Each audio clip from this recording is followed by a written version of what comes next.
Kahapon po ay All Saints Day at ngayon, araw na ito ay All Souls Day. Alam ho ba ninyo yung pagkakaiba niyan?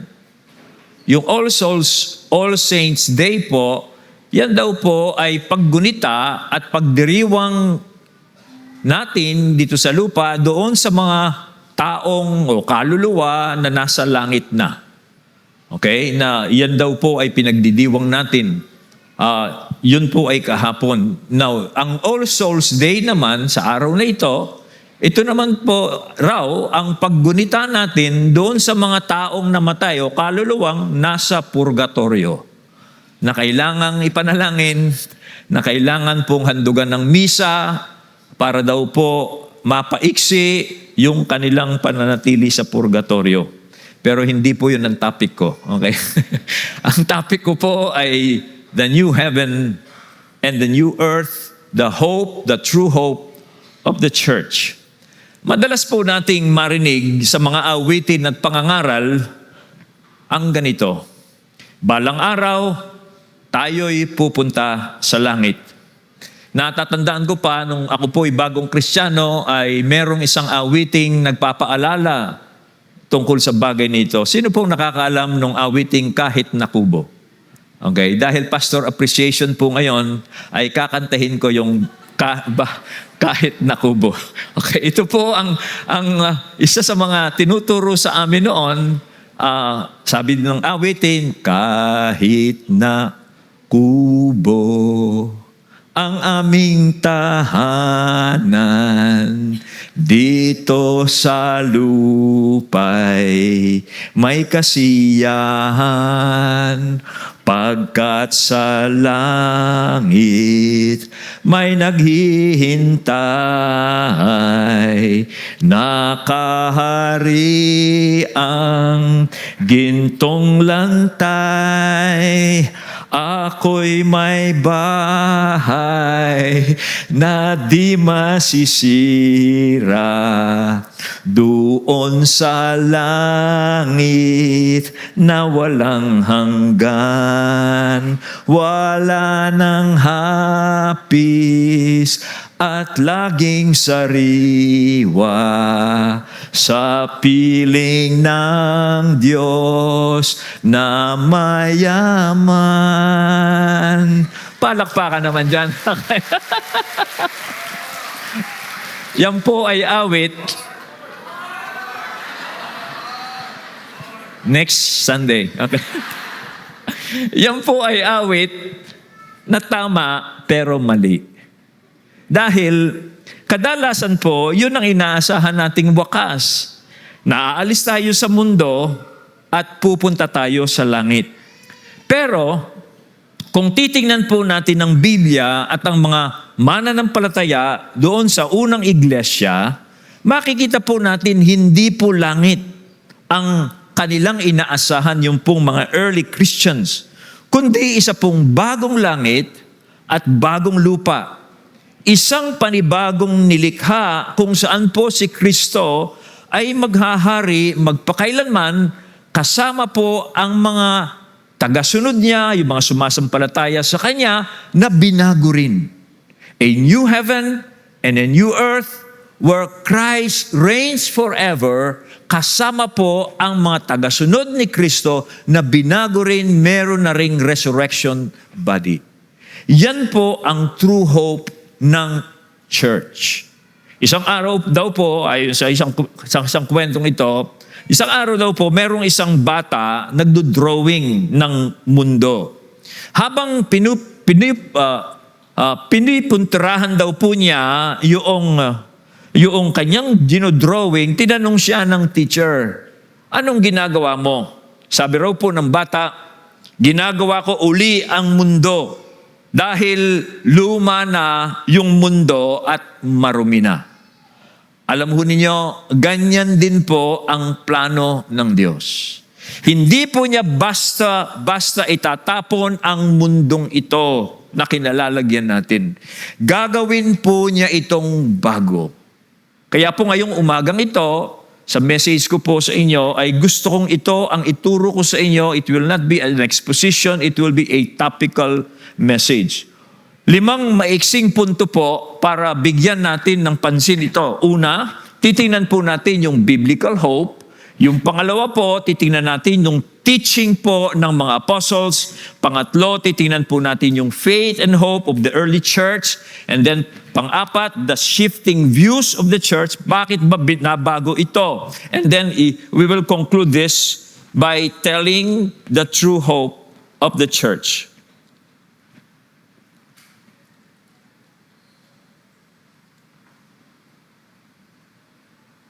So una po,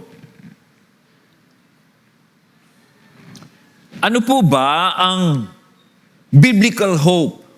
Ano po ba ang nakalagay sa Biblia na inaasahan po ng iglesia? Well, this is this. The biblical hope is restoration, not to escape earth into heaven. Ang biblical hope po ay ito, pagbabago. Hindi po pagtakas sa mundong ito. Sa lumang tipan po, ito po ang sabi ng Diyos sa Isaiah 65 verse 17. Sapagkat narito, ako'y lumilikha ng mga bagong langit at bagong lupa, at ang mga dating bagay ay hindi na maaalala o darating man sa isipan.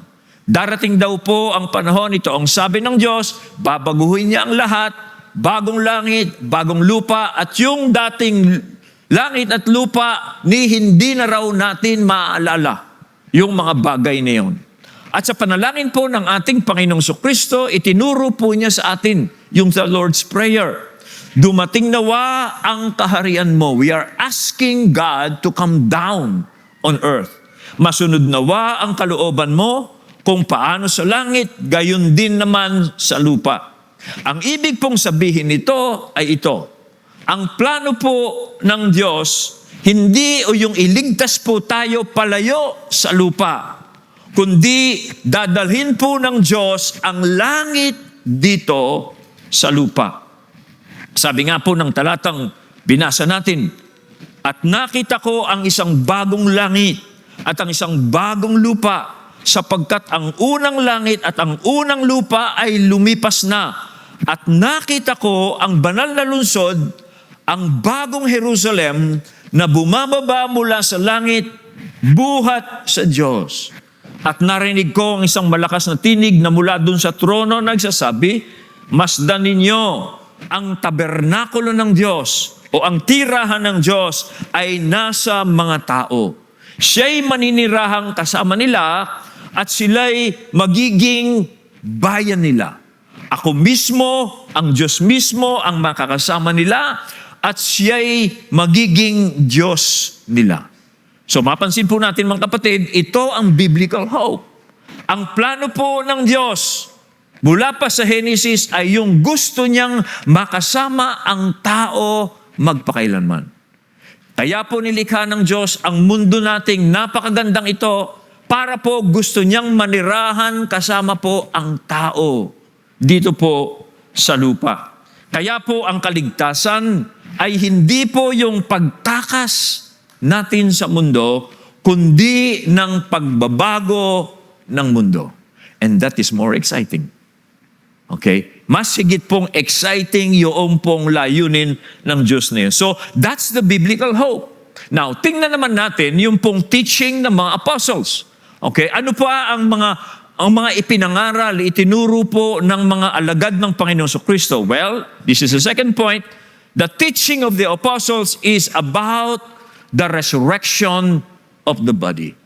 Okay? Tungkol po, ang pangangaral po ng mga alagad ay tungkol, isang tema ng kanilang pangangaral ay tungkol po ito sa resurrection ng katawan.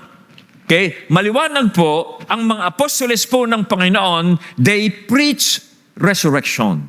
Ipinangaral po nila ang pagkabuhay na muli ng mga katawang na kay Kristo. Hindi po disembodied existence. Hindi po yung kaluluwang walang katawan na palutang-lutang. Hindi po ganun ang inaasahan po na mangyayari po sa lahat ng mga tagsunod ni Kristo. Hindi po sila, pag namatay sila ay magiging kaluluwang walang katawan, palutang-lutang. Okay, parang yung iba nasa sementeryo, kaya raw sila pumupunta sa sementeryo, baka raw dalawin sila ng kaluluwa lang mahal sa buhay at palutang-lutang na walang katawan. No! That is not the preaching of the apostles. Halimbawa, sa sulat po ni Pablo, doon po sa mga taga-Roma, malinaw po ang mensahe niya. Sabi po sa Romans chapter 8, sabi sa verse 22, sapagkat nalalaman natin na ang buong sangnilikha ay sama-samang dumaraing at naghihirap sa pagdaramdam hanggang ngayon. At hindi lamang sangnilikha, kundi pati naman tayo na mayroong mga unang bunga ng Espiritu, na tayo na may dumaraing din sa ating mga sarili at sa masidhing paghihintay ng pagkukupkop ang pagtubos sa ating katawan. Now, pansin nyo yung verse 23. Okay? Ang matinding at masidhing hinihintay daw po natin ay yung resurrection of our body. Yung pagkukupkop, yung katubusan po sa ating katawan, na yun daw po ang kalubusan, the perfection of our salvation. When our bodies will be resurrected, at kasama po yan ng sangnilikha na babaguhin din. So babaguhin po tayo, ngayon binago na tayo ng Espiritu Santo, pero in the last days, babaguhin po yung ating katawang mahinang ito into a resurrection body, kasama po ang sangnilikha. Babaguhin din po yan ng Diyos. Kaya po tayo ay maninirahan in our resurrection body sa isang binagong kalikasan, new creation. Kasama po ang Panginoong Kristo natin na paghaharian po natin ang sanlibutan na yan. At yan daw po ang masidhing hinihintay natin. Tayong mga merong banal na spirito, pangunang bunga, guarantee that we will inherit that promise. Kanya po, hindi lamang po kaluluwa ang ililigtas ng Diyos, kundi kasama po ang katawan, pati ang creation, pati po yung nilikha. Okay, sabi po sa verse 24, sapagkat tayo'y iniligtas sa pamamagitan ng pag-asang ito. Ang dahilan daw po kaya tayo iniligtas ng Diyos kay Kristo ay para daw po asahan natin in the end there will be a new creation and then we will have a resurrection body that will live in that new creation. Kaya po sabi diyan, tayo'y iniligtas sa pamamagitan ng pag-asang ito. Ngunit ang pag-asang nakikita ay hindi pag-asa sapagkat sino ang umaasa sa nakikita. Kaya po ito ang tinuturo ng mga alagad. Ito ang pangako po ng Diyos. Kaya last week binanggit natin yung pong sa Filipos 3:20 and 21, ito ang sabi ni Apostol San Pablo, sapagkat ang ating pagkamamamayan ay nasa langit. Okay, we are citizens of heaven. Mula roon ay hinihintay naman natin ang tagapagligtas, ang Panginoong Hesukristo, na siyang magbabago ng ating hamak na katawan upang maging katulad ng katawan ng kanyang kaluwalhatian. Now, mind you, yung pong sinabi dyan ni Apostol San Pablo, ang inaasahan daw po natin, ang ating pagkamamamayan ay yung pagkamamamayan nating nasa langit. Hindi po ibig sabihin nun, tayo ay kukunin ng Diyos dito sa mundo, dadalhin niya tayo sa langit. No! Tulad po ng pinaliwanag ko po sa inyo last week, ito pong kontekstong ito ay yung mga taga-Pilipos noon, ay mga sundalong Romano na lumaban sa gyera at nandun sila sa Pilipos at sila ay nandoon para i-promote ang Roman civilization. Ganun din po tayo. Tayong mga nakay Kristo, narito po tayo sa earth to promote heaven's values because we are citizens of heaven. Okay, hindi po ibig sabihin, kukunin tayo sa lupa, dadalhin tayo sa langit, and then we will become citizens of heaven. That is not the right interpretation. Kundi ang Diyos, ang Panginoon, darating siya. Babaguhin niya itong ating katawang mahina, tumatanda, nagkakasakit into His own resurrection body. And then we will manage the earth with Him in righteousness, justice, mercy, love, etc., etc., reflecting the attributes of God in His creation. So yun po ang pinapangaral ng mga alagad. Kaya po doon sa Apostles' Creed, kasama po doon sa Apostles' Creed, sabi diyan, I believe in the resurrection of the body. Sa Tagalog, ako'y nananalig sa muling pagkabuhay ng katawan. That is the confession doon po sa Apostles' Creed. Kaya po, ang ating mga katawan, ibabangon pong muli upang mamuhay kasama ni Kristo sa isang bagong mundo. Again, that is more exciting. And that is what the biblical hope and what the apostles were teaching. At kaya po ibinigay sa lahat ng mga sumusunod kay Kristo, ibinigay po sa lahat ng mga naniniwala na si Kristo ang Panginoon, ibinigay po ang banal na Espiritu as a pledge. Okay? Bilang pangako po yan, bilang guarantee of our inheritance. Kaya doon sa verse na binasa natin ngayon, kanina, na tayo ay meron ng unang bunga ng Espiritu. When we believe Jesus is the Christ, the Holy Spirit is given to us as a guarantee, as a down payment, as a pledge that we will inherit all the promises of God. At ang banal na Espiritu po, anong ginagawa niya sa isang mananampalataya? Binabago niya ang isang taong may Espiritu Santo. Mayroon siyang bagong desires.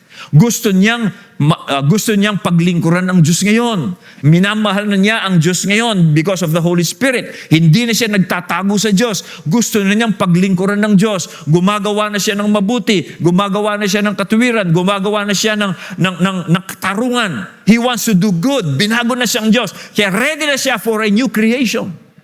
Ganon. Unang binabago ng Diyos tayo. And then, babaguhin ng Diyos ang mundo where righteousness dwells. So yun po ang plano ng Diyos. Okay? Kanya po,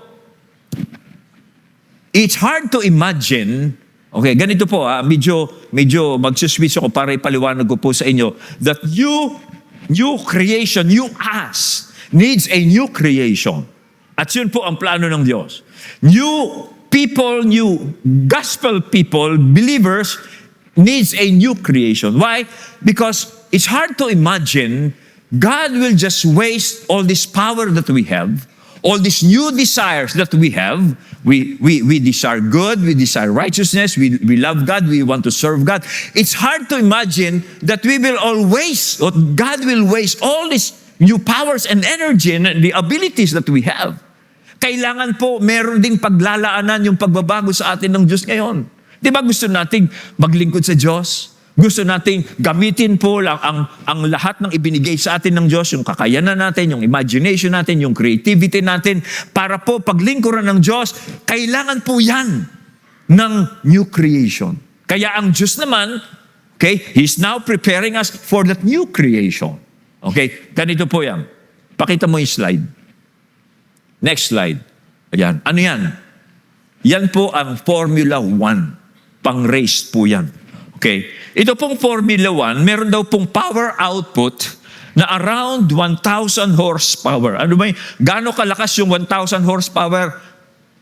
1,000 kabayo. Okay? Yan ang horsepower eh. No? 1,000 horsepower daw po ang output niyan.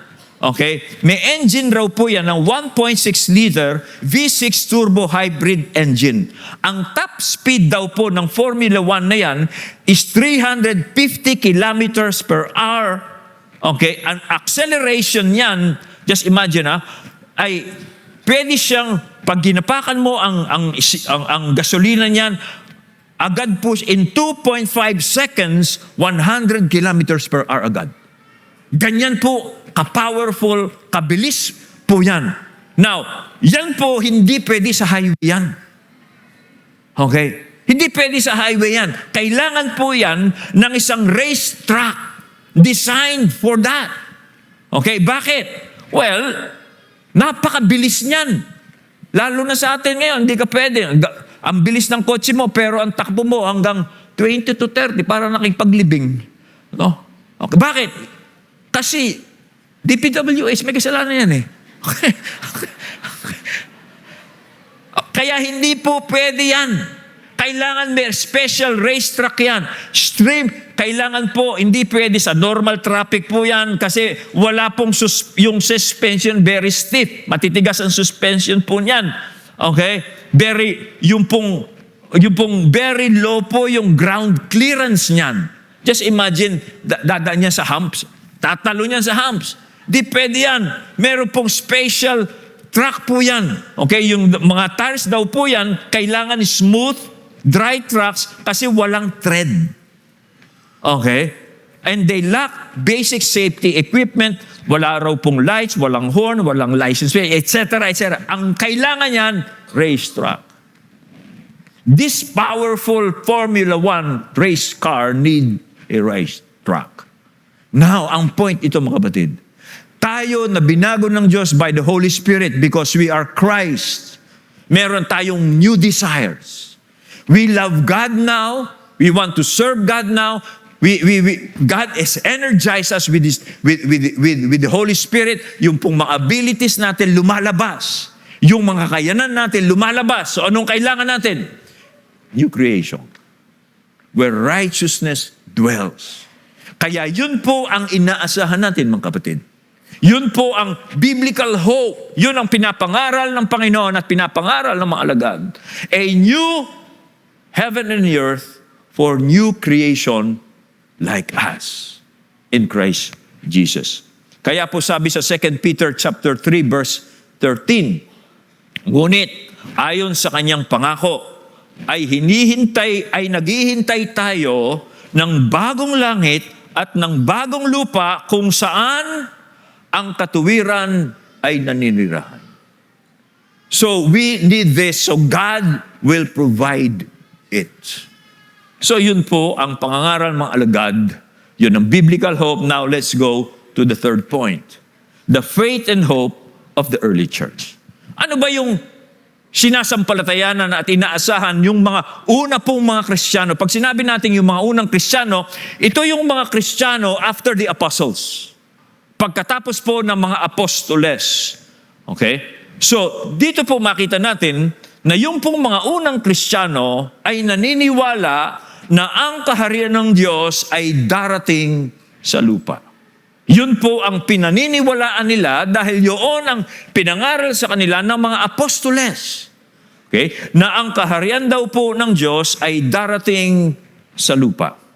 Halimbawa, yung pong mga apostolic fathers, nung pong first and second centuries. Pag sinabi natin apostolic fathers, ito po yung mga alagad ng mga apostoles na sila pong nagpatuloy sa pananampalatayang Kristiyano at nagpatuloy po sa pangangaral ng mga apostoles.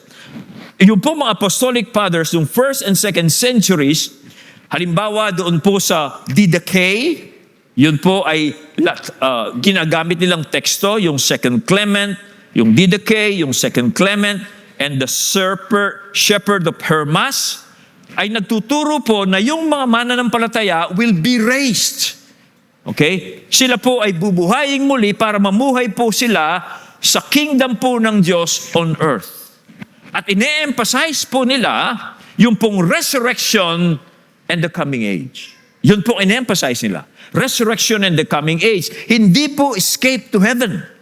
Okay? Halimbawa po, si Papias of Hierapolis, noong pong early 2nd century, ito po sabi ni Papias, we expect the kingdom of God upon the earth. Okay, yun po ang si Papias. Si Papias po ay disciple po ni John. Siya po ay disciple doon sa John's community, si John the Apostle. Ini-expect po niya ang renewed earth where Christ reigns. Isa pa pong church father ay si Irenaeus of Lyons. Doon po nabuhay siya noong 180 AD. Sa kanya pong aklat against heresies, si Irenaeus po strongly argued against the Greek ideas of escaping the body. Okay? Kasi mamaya papaliwanag ko bakit po napalitan yan, no? Okay? Because nga po pumasok yung Greek philosophies, Greek thoughts. Nag-influence po siya doon sa mga Christian. Pero ito pong si Irenaeus, ininsist po niya that God would redeem creation itself.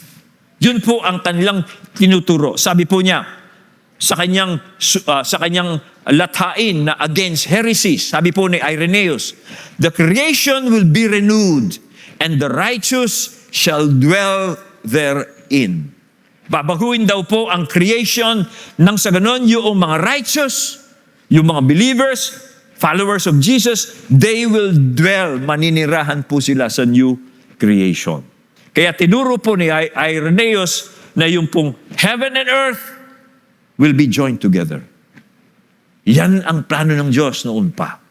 Nilikha niya ang langit at ang lupa para po bumaba siya dito sa lupa and heaven and earth will be joined together. In fact, nung si Jesus po ay nagkatawang tao, ang pinapangaral niya, the kingdom of God has come.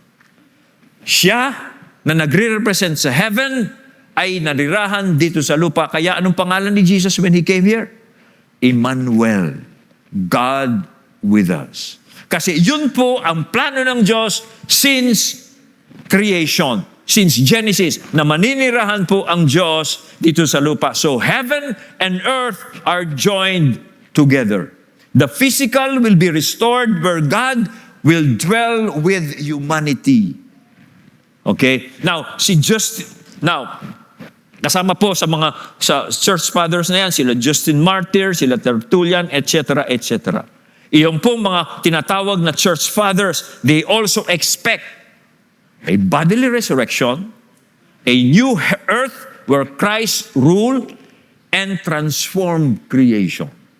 Yan po ang tinuturo nila. A bodily resurrection, okay? A new earth where under Christ rule and transformed creation. Again, hindi po disembodied heaven. Hindi po yon ang tinuturo nila. Kaya si Justin Martyr po, ito po ang sabi niya, dialogue, ito ang kanyang dialogue with Trypho. Okay, si Trypho is a Jew. Ito ang sabi ni Justin Martyr, ito ang sulat niya. We expect to receive again our own bodies, though they be dead and cast into the earth, since we maintain that with God, nothing is impossible. Yun ang inaasahan natin. Yung katawang ito, okay, na puno na marami ng sakit. Mamamatay ito, and then it will be resurrected. Pero it's a different body now. Wala nang sakit, wala nang kamatayan, and then you will be forever 21. You will be strong as a young person. That's the hope. Yun po ang inaasahan ng lahat ng mga Kristiyan. Lahat tayo, okay? Mamamatay tayo, lahat po manghihina tayo. Lahat tayo, sinong gusto maging 100 years old? 100. Pinagbe-birthday ka, nandun ko sa sulok, nag-i-enjoy yung mga nakikipag-birthday siya. Ikaw naman, nandun ka sa sulok, nasa wheelchair ka, 100. Tapos sinusubuan ka na lang, Lolo, gusto mo ba yun? 100 years old? Ayoko nang ganon. Okay? We will all get old, we will all die, we will all get sick kahit na po anong gawin natin, anumang medical insurance yan, anumang pampabagal ng aging, gawin na ninyo. But we will all die. But do not despair. Ang hope po natin is resurrection of the body. Yan po ang inaasahan natin. And I love that. I love that. Okay? In fact, sabi po ng Romans kanina, yon ang masidhi nating inaasahan. Yung pagkukup sa atin ng Diyos, the resurrection of our body. So, kaya po, ang inaasahan po ng yung mga early Christians noon, hindi po sila naghihintay na lilipad sila sa langit. Okay? No. Hindi yun ang hinihintay na nalilipad sila sa langit. No. Ang hinihintay po nila, bababa ang Diyos at mananahan sa piling ng tao. That's a blessed hope. When Jesus Christ appears once again. Now, ang tanong natin ngayon, bakit karamihan ng tao ngayon, pag tinanong mo, Hindi nila alam yan. Okay? Ang nasa isip nila ay pag namatay sila, pag sila ay nakay Kristo, diretso sila sa langit. At doon sila magpakailanman. Bakit po ganon ang paniniwala ng mga tao? Okay? Alam mo ba ninyo, that is Platonic, yan po ay hindi Christian. It's not biblical. Yan po ay paniniwala ni Plutarch. Okay, si Plutarch po, isang pagano, isang pare sa isa sa Delphi. At ang paniniwala niya, tinuturuan niya yung tao, may kaluluwa, pag namatay siya, yung katawan maghihiwalay. Kaya yung kaluluwa niya pupunta sa langit. Simula noon, ganun ang pumasok po yung katuruan yon sa mga Christians, Greek philosophy, Greek beliefs yan, Greek thoughts. Kasi ang paniniwala nila, yung katawan masama, kaya kaluluwa lang ang dapat iligtas. Pero hindi po ganun ang turo sa Biblia. Okay? So ito po yung pang-apat nating teaching ngayon. So ano po ang nagbago? Bakit nagbago? So the shifting of views in the church. Okay? Pagdating po ng 3rd century hanggang 5th century, in fact, kumalat po ito hanggang 1500s. Okay, 15th century. Umabot po doon. Pero noong nagsimula po noong 3rd century hanggang 5th century, pumasok po sa simbahan ang Greek philosophical influence. Okay? Ano po ito? Ito pong Greek philosophical influence na ang katawan po ay masama at ang kaluluwa lamang ang dapat iligtas. Okay? Pumasok po yan sa simbahan. Sa mga Kristiyano. In fact, yung pong nag-propagate nito ay mga Kristiyano rin. Okay? Na ang katawan ay masama, ang kaluluwa lang ang mabuti, kaya kaluluwa ang ililigtas ng Diyos. Iiwanan ng katawan dahil masama ang katawan, kaya kaluluwa lamang ang ililigtas. At mismong mga Kristiyano pong matatalino ay ito po ang ipinangaral. Halimbawa si Origen, mga Kristiyano po ito, si Augustine. Okay? Sila po ay nagturo na ang tunay na tahanan ng kaluluwa ay langit lamang. Yan po ang itinuro nila. Kaya po dito na nagsimula na nagbago po ang pananaw ng marami pong mananampalataya. Okay? Nagbago ang kanilang paniniwala na bagong lupa ang gagawin ng Diyos. Kaya ang pinaniwalaan na lang ay yung pag-akyat sa langit. Yun po, nag-shift po diyan. Halimbawa, si Origen po, noong 3rd century. Okay? Spiritualize po niya yung mga inaasahan ng mga Kristiyano. Na yung new heaven and a new earth, these are just symbolic spiritual realities. They are not real. These are just symbolic. Pag naririnig nila ang new heaven and new earth, sinasabi na, symbol lang yan. Okay? Mga spiritual realities lang yan. Again, that reflects po yung mga Greek philosophical influence. Okay? Kasi nga po, yung mga Grego nagsisimula yun sa Gnosticism. Okay? Nasabi nila ang espiritu ay mabuti, ang lahat ng nasa earth ay masama. Kaya iiwanan natin ang earth dahil masama siya. Kaya ang liligtas lang ay ang kaluluwa. That is not Christian. That is Platonism. Galing po yan kay Plato. Kaya po napalitan yung pong paniniwala ng mga early Christians at saka po yung Jewish idea of a renewed creation. Si Augustine naman po, nung 4th and 5th century, naniniwala din si Augustine na sa resurrection at saka renewal. Pero in-emphasize po niya ang heaven, ito ang eternal home ng mga Kristiyano.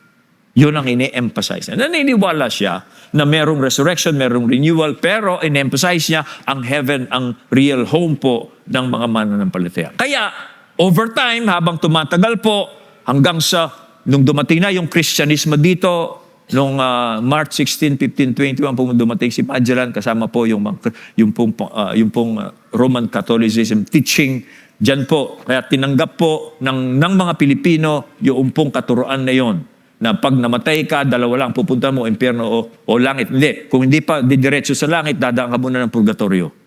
Okay? Yan po ay mga teaching na po yan na pumasok po sa iglesia. Okay, kaya po overtime nga po yung pong yung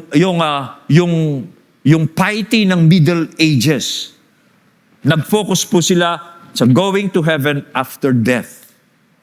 At walang resurrection, new creation, ano na yan, nawala na sa teaching and preaching. Kaya pag nag-preach ka ngayon na new heaven and new earth, Pastor, kulto na ba tayo? Okay, parang iba na yung turo na kasi we were programmed to believe that we will go to heaven. That is our final home. Kaya pag nagturo ka ng ganito, pag sususpetsahan ka, ano na tayo? Saksi na ba tayo ni Jehovah? Okay? Di ba ganun yung ano ba tayo ngayon? Ganito na tayo? No. Kaya pinapakita ko po sa inyo ang nakasulat sa Biblia. Okay? Because yun po ang turo ng Biblia. So, ito po nagkaroon ng shift noong pong 3rd and hanggang 5th century, hanggang sa umabot po sa 16th century, yun po ang naituro sa lahat ng mga Kristiyano. In fact, hanggang ngayon, maraming Kristiyano, yun ang inaasahan nila. Okay? Kaya po, I took the opportunity ngayong pong November 1, November 2 to talk about this. And you will hear me more from this kasi I want you to focus on this. Okay? And pag nakuha po natin ito, alam natin kung ano ang mission natin. Okay? Kasi pag po, ang heaven lamang inaasahan natin when we die, wala tayong pakialam dito sa earth. Sabihin natin, susunugin naman yan. Bakit ko pa gagandahan yung gagawin kong daan? Pwede naman substandard yan, susunugin naman yan eh. Okay? Bakit ko pa gagandahan yung aking bahay? Bakit ba ako mag-garden? Susunugin naman yan eh. Bakit ba ako mag-aalaga ng Shih Tzu? Bakit ba ako susunugin naman yan eh. Masama yan.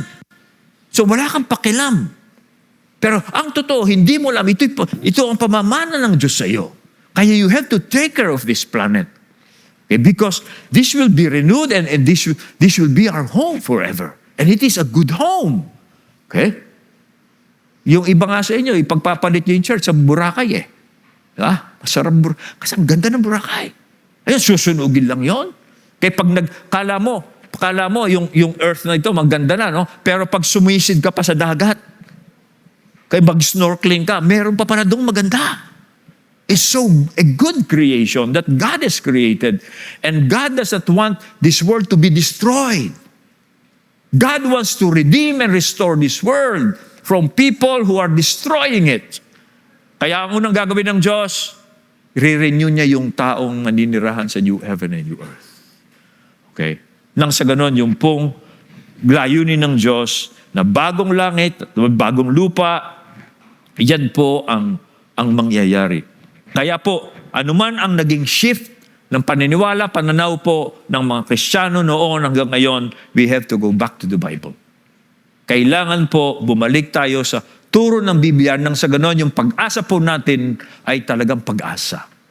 Hindi po ito huwad na pag-asa. Kaya po sa Bible, ang pangako sa atin, bagong langit, bagong lupa, hindi po bagong lugar sa langit. Hindi tayo lilipad patungo sa langit, ang Panginoon po ang bababa mula po sa langit. So, ano po ang true hope ng church, ng mga Christians?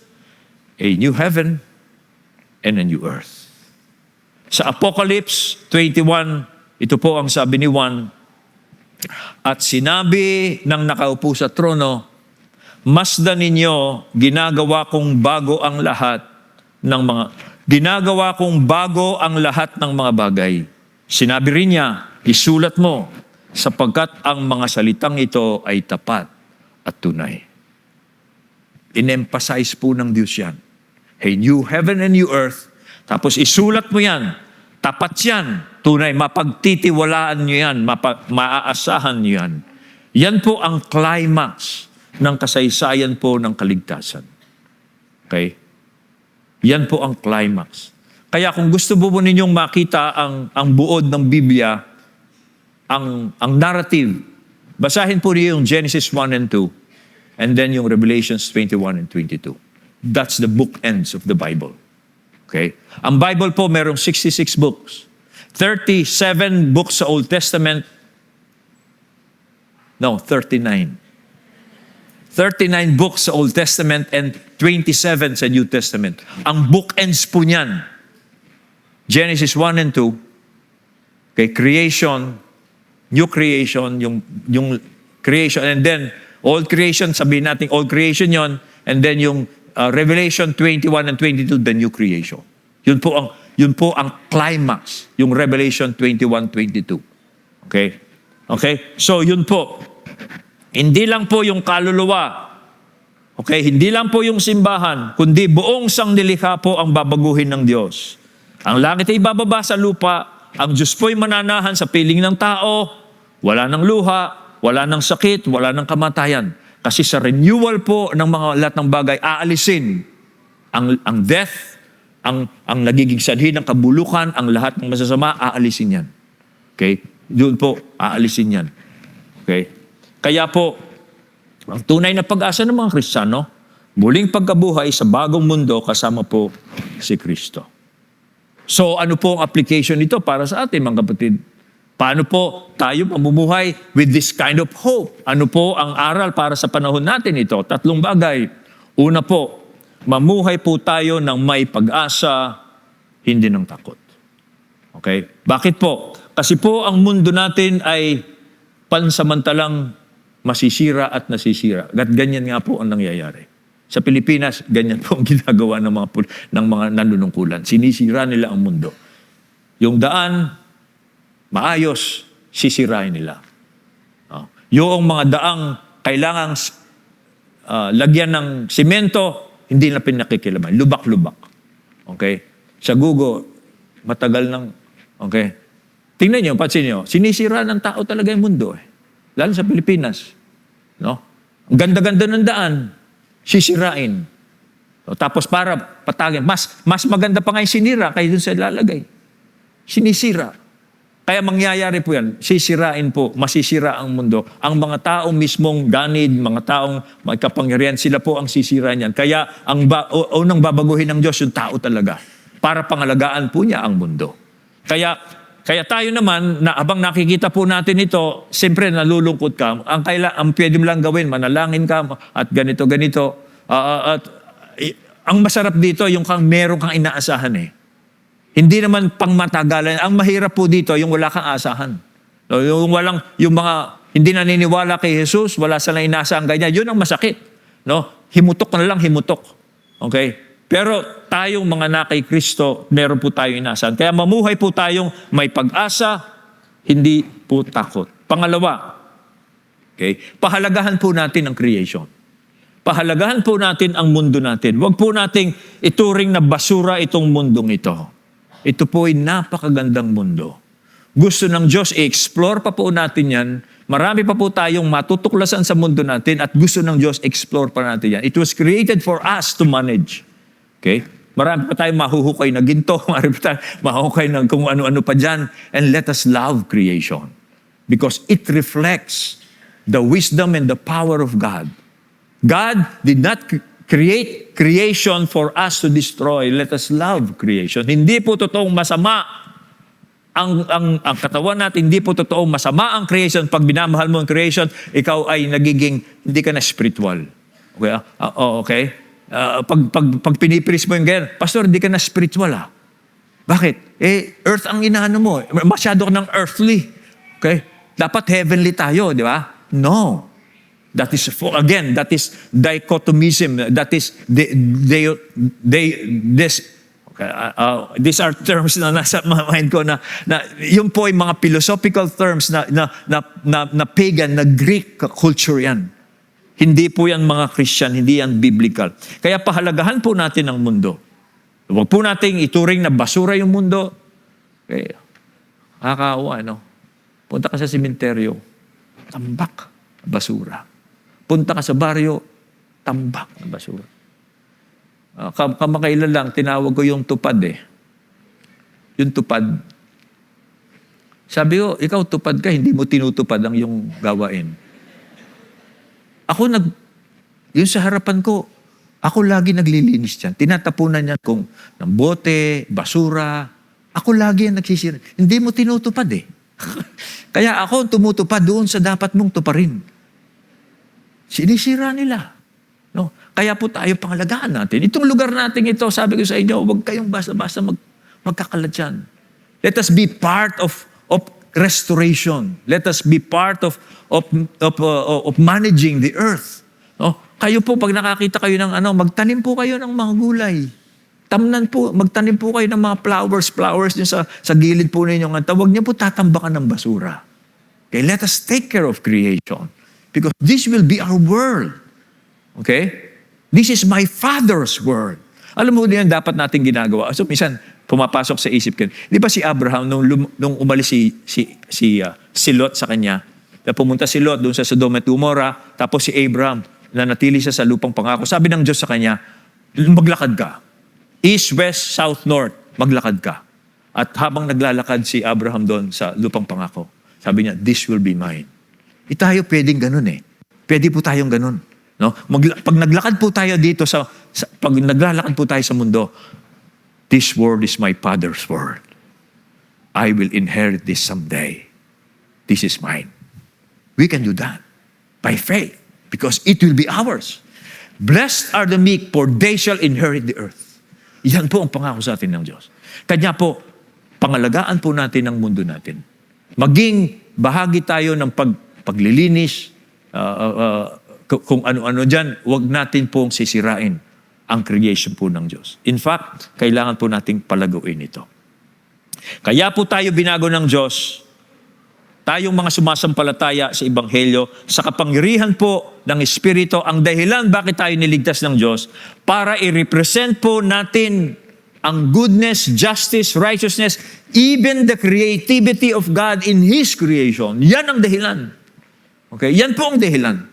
Kaya tayo binago ng Espiritu Santo para po i-represent po natin ang goodness, justice, love, and creativity of God in His creation. Yun po ang role natin. We come here to worship God. That is the first reason why God created us, to worship God because He is a good creator. And then after worshiping Him, we will represent Him in His creation. In justice, in His righteousness, in His goodness, in His creativity. Yan po ang isa pang purpose bakit tayo nilikha ng Diyos. Dalawa, worship and then service. Kaya po pag yan ginawa nyo, you are fulfilling your purpose why you were created and recreated it in Christ Jesus. Kanya po wag nating dudumihan, wag nating sisirain po ang creation ng Diyos. And then thirdly, paglingkuran po natin ng Diyos ng may pananabik. Okay? Ng may pananabik. Ang bawat mabubuting gawa po kasi natin para pong paghahandayan sa darating na kaharian ng Diyos. Kaya excited tayong gumawa ng mabuti. Pwede po ninyong gawin yung practice ko. Bago po ako bumangon sa aking higaan, magre-reflect ako, Lord, sabi ko, I'm again waking up. I will be representing you sa buhay ko. I will do good. I will do good to other people. I will do good to creation. I will serve you because that is why you have created me. Bago kayo bumangon, sabihin niyo sa Panginoon yan. Panginoon, mabubuhay po ako ngayon. I will serve you. Okay? I will take care of your creation. I will be good to others. I will be a reflection of your love and justice to other people and to what you have created. Okay? Kaya po kasi yung bawat mabuting ginagawa po natin, paghahandayan sa darating na kaharian. Kapag nagmamahal po tayo, naglilingkod tayo, nagpapatawad tayo, tayo po ay nakikibahagi sa bagong nilikha ng Diyos. Tandaan nyo, we are new creation now in Christ Jesus. Because we are now new creation, we will be living in the new creation, let us represent God habang hinihintay po natin yung new creation. Let us live as new creation people in Christ Jesus. Sa 1 Corinthians chapter 15 verse 58, ito po ang pinaka-sum, conclusion ni Apostol Pablo when he talked about resurrection. Ang 1 Corinthians chapter 15 po, yan po ay pagtuturo ni Pablo regarding resurrection. Pero paano po niyang tinapos yung pong teaching niya doon sa chapter 15, ito ang sabi niya. Because there is resurrection, sabi niya, kaya nga mga minamahal kong kapatid, magpakatatag tayo at huwag matitinag. Maging masipag kayo palagi sa paglilingkod sa Panginoon. Dahil alam ninyong hindi masasayang ang inyong pagpapagal para sa Kanya. Pansin nyo, Because there is resurrection, sabi niya, magpakatatag ka kapatid, huwag kang matitinag, magpakasipag ka lagi sa paglilingkod sa Panginoon dahil alam mong hindi masasayang ang iyong pagpapagal para sa Kanya. Lahat ng iyong ginagawa, dahil ikaw ay na kay Kristo na mabuting bagay, yan po hindi masasayang. Hindi po masasayang yan. Maybe it will be part of the new creation. Malay natin, itong building na ito will be part of the new creation kasi maganda. Ganda. Okay? Maaari, hindi nyo alam, baka yung ibang mga ginagawa nyo, it will be part of creation. Okay? Kanya po, gawin natin yung best natin habang tayo po ay nabubuhay sa mundo na, habang hinihintay natin yung pong restoration of all things. So how do I conclude itong message nito? Well, I just want to reiterate, ang ating pong pag-asa ay hindi lang makakarating tayo, hindi po yung makarating sa langit. Ang ating pong tunay na pag-asa ay ang pagbabalik po ni Kristo, ang muling pagkabuhay po ng katawan, at ang bagong langit at bagong lupa kung saan ang Diyos po ay mananahan, kasama po ng Kanyang bayan. Again, ang tahanan ng Diyos ay nasa piling ng mga tao. That is our hope.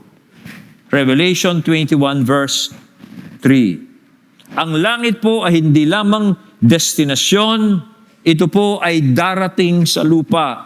At tayo po mga tumanggap kay Kristo ay magiging bahagi ng Kanyang walang hanggang kaharian. Isang araw daw po, merong isang matandang babae na tapat na Kristiyano. Nasa huling sandali na lang daw po siya sa kanyang buhay. Habang kausap niya ang kanyang pastor, tinanong siya ng pastor niya, Lola, ano po ba ang pinananabikan ninyo sa langit? Ngumiti raw po ang lola at sinabi niya, Pastor, hindi ko lang po inaasahan ng langit, inaasahan ko pong makita kung papaano po babaguhin ng Diyos ang lahat. Gusto ko pong makita ang mundong walang kasalanan, walang luha, walang sakit. Gusto kong makita kung papaanong gaganapin ni Kristo ang lahat ng Kanyang pangako. Mga kapatid, yan po ang tunay na pananabik ng isang taong may pag-asa kay Kristo. Let us always focus on this at magbabago po ang pananaw natin sa buhay. Ang buhay Kristiyano po ay hindi yung makatakas tayo sa problema ng mundo, kundi ang pag-asa po natin ay makita natin kung papaano po babaguhin ng Diyos ang lahat ng ito. Kasama po kayo, hopefully, kasama po ako. Surely. Okay? Kaya po, ang personal na hamon ko sa inyo, hindi ko po alam, baka first time mo dito sa Lord's Way, na-invite ka o kaya ilang Sunday ka nang uma-attend, maring pagod ka na sa mundo. Pagod ka na sa kasalanan, sa kaguluhan, sa kawalan ng pag-asa, at galit na galit ka sa mga politician, sa DPWH, every time na nagbabiyahe ka. Tandaan mo, ang plano ng Diyos ay hindi yung sirain ka, kundi ang plano ng Diyos, baguhin ka. At kung ikaw ay na kay Kristo, naniniwala ka na si Jesus ang Mesiya, ikaw ay magiging bahagi ng bagong langit at bagong lupa. Sabi po ni Pablo, ang sino mang nakipag-isa kay Kristo ay isa ng bagong nilalang, ang dating bagay ay lumipas, narito, ang lahat ay naging bago. Kaya kapatid, hindi mo kailangang hintayin ang huling araw para maranasan mo ang bagong buhay. Magsimula ka ngayon. Isuko mo ang iyong buhay kay Jesus bilang Panginoon. Now, meron akong babala ayon sa binasa natin. Sino po ang hindi makakabilang at makakapasok sa bagong langit at bagong lupa? Sinong hindi papasok? Yung pong hindi binago ng Espiritu. Ito po ang punto dyan. Ang papasok lamang po sa bagong langit at bagong lupa ay yung binago ng Espiritu ng Diyos. New creature din. Yung pong hindi binago ng Espiritu Santo dahil hindi nila kinilala si Jesus bilang Panginoon, hindi po sila papasok. Sorry to say. Ang papasok lamang ay yung binago ng Espiritu Santo. Meron ng bagong desire. Mahal na nila ang Diyos. Hindi na sila nagtatago sa Diyos. May bagong desire. Just imagine, papapasukin ka, you hate God. Hindi pwede yan. Okay? Kailangan pong baguhin ng Diyos sa pamagitan ng Espiritu ang isang tao para makapasok siya sa binagong langit at lupa. Kaya po doon sa verse 8, nung pahayag 21, ito ang sabi, ngunit sa mga duwag, sa mga hindi nananampalataya, mga karumaldumal, mga mamatay tao, mga mapakiapid, mga mangkukulang, mga sumasamba sa mga Diyos-Diyosan, sa lahat ng mga sinungaling, at kanilang bahagi ay sa lawa na nagliliyab sa apoy at asupre na siyang ikalawang kamatayan. Sino yan? Mga hindi binago. Hindi sila papasok. Okay? Kasama dyan yung mga magnanakaw. Nandiyan ba yung mga magnanakaw? Okay. So, ano po ang panawagan natin? Kung ikaw ngayon ay nagsasabi sa iyong puso sa harapan ng Diyos, Panginoon, gusto kong maging bahagi ng bagong langit at bagong lupa. Gusto kong magbago. Gusto kong magkaroon ng bagong simula. Ngayon na oras. Ngayon pong araw na ito. Si Jesus po ang Panginoon. Siya ang hinirang ng Diyos na maghari sa langit at sa lupa. Siya po'y namatay para po iligtas ang tao sa kasalanan at sa kasamaan. At pag po naniwala ang tao kay Jesus bilang Panginoon, bibigay po sa kanya ang banal na Espiritu. Babaguhin po siya ng Diyos. Magkakaroon siya ng bagong desire. Maglilingkod sa Diyos. Mamahalin na ang Diyos. Hindi na siya magtatago sa Diyos. Gagawa na siya ng mabuti. At yan po, yung taong yan magiging handa na. Kaya panawagan ko po, kung sino man sa atin dito, na alam mong hindi ka pa binago ng Diyos. Alam mo naman yan eh. Ayaw mo sa Diyos. Pinipilit ka lang. Ayaw mo maglingkod sa Kanya. Yan po ang katunayan ng tao hindi pa binago ng Diyos. Okay? Pag ayaw mo sa Diyos, ayaw mo kay Kristo, yan ang katunayan yan. Hindi ka pa ready. Okay? Hindi ka pa papasukin. Nandun ka sa labas ng new creation. Kaya po, yan ang panawagan natin. Lumapit ka sa Kanya ngayon, magsisi, sabihin mo sa Kanyang naniniwala ka sa Kanya bilang Panginoon tagapagligtas, at ikaw ay bibigyan ng bagong puso, bagong kaisipan, bagong pananampalataya. Kaya pong lahat ay tumayo.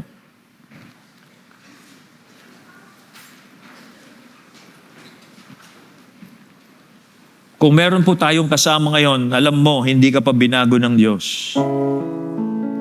Ngayon, ang araw na ito, pagkakataon mo para isuko mo ang iyong sarili sa pagkapanginoon ni Jesus. Maaari mong ipanalangin ito sa iyong puso ngayong sandaling ito. Maaari sabihin, Panginoong Jesus, inaamin ko po na ako ay makasalanan at walang pag-asang mailigtas ang aking sarili. Salamat po at ikaw ay namatay sa krus para sa aking kasalanan at para palayain ako sa kasalanan at kasamaan. Tinatanggap kita, Panginoon, bilang aking Panginoon at tagapagligtas. Baguhin mo ako, Panginoon. Gawin mo akong kabahagi ng iyong bagong nilikha. Mula ngayon, gusto kong mamuhay para sa iyo at maghintay ng may pananabik sa pagbabalik mo. Sa iyo ang lahat ng kapurihan, kaluwalhatian. Amen. Magwakas po tayo sa panalangin. Panginoon naming Diyos, salamat po sa iyong pangako ng bagong langit at bagong lupa.